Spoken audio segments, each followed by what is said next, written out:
আজকে আপনাদের জন্য একটা নতুন রেসিপি নিয়ে আসছি। আমি জানি না আপনাদের আজকে আমার এই রেসিপিটা কেমন লাগবে। একবার ট্রাই করে দেখবেন আমার এই রেসিপিটা পুরোটা ফলো করে।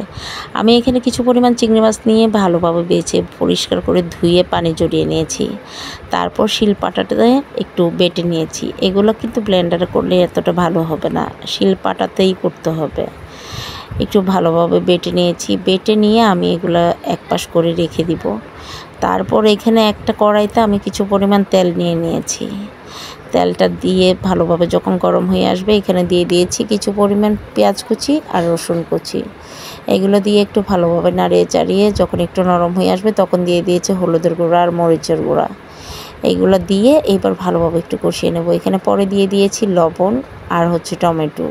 আমি সবসময় প্রথমে লবণটা দিতে ভুলে যাই। এগুলো ভালোভাবে যখন কষানো হয়ে যাবে আমি এখানে চিংড়ি মাছ বাটাটা দিয়ে দিব।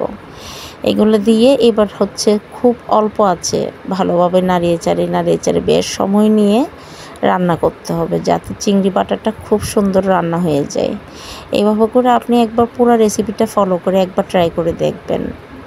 অনেক মজা লাগবে গরম গরম ভাতের সাথে খেতে। মাঝে মধ্যে কিছু কিছু জিনিস একটু অন্যরকম খেতে ভালো লাগে।